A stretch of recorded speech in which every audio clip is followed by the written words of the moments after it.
The story that I chose is called Omar's Time to Shine, and it is about a young man named Omar who is frustrated with himself and with never sort of being in the spotlight.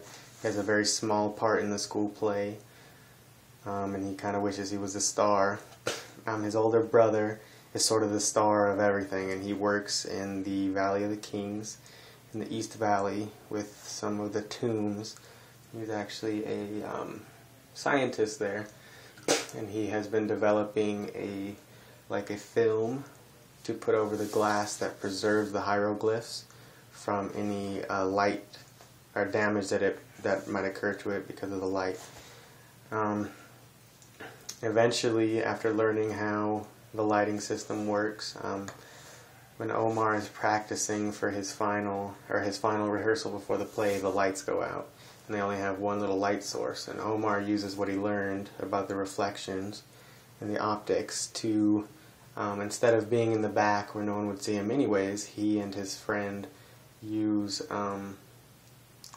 glass or mirrors to reflect the light to sort of spotlight the important parts of the play. And that is sort of the story there, and then he ends up being the hero, and everyone thanks him. What I have made here, the project at the back of the books, is about reflection and optics, and what I have made here is an example of a tomb. And here we have, you can see, we have hieroglyphs on each side. Hiding back here, and there's a little hole here, which is what is the example of where the light would come in.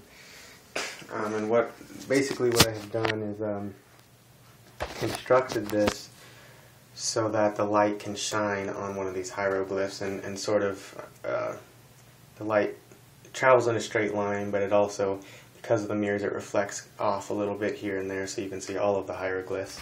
Some of the problems that I faced was trying to light this hieroglyph here. I had this mirror originally right in front of it, and of course you couldn't see it if the mirror was completely blocking it. So I had to move that mirror, and then again I had to turn their angles because the light reflects off different angles. So I had to change the angles so it could reflect.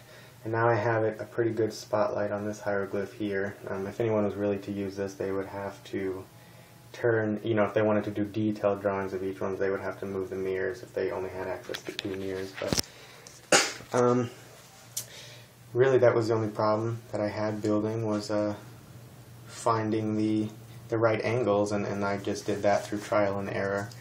It was, just keep testing and testing until I got it.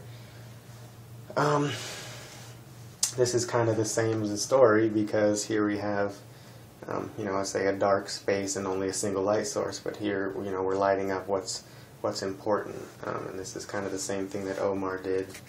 If you see it in use here, if I reflect, you can see I'm just shining the light in just through here, and it's reflecting off of these two, and there's like a little spotlight there. I can't really show you because I've used a box here, and it's hard in the video, but if you close up the box and kind of look through, you can see that it kind of lights up everything.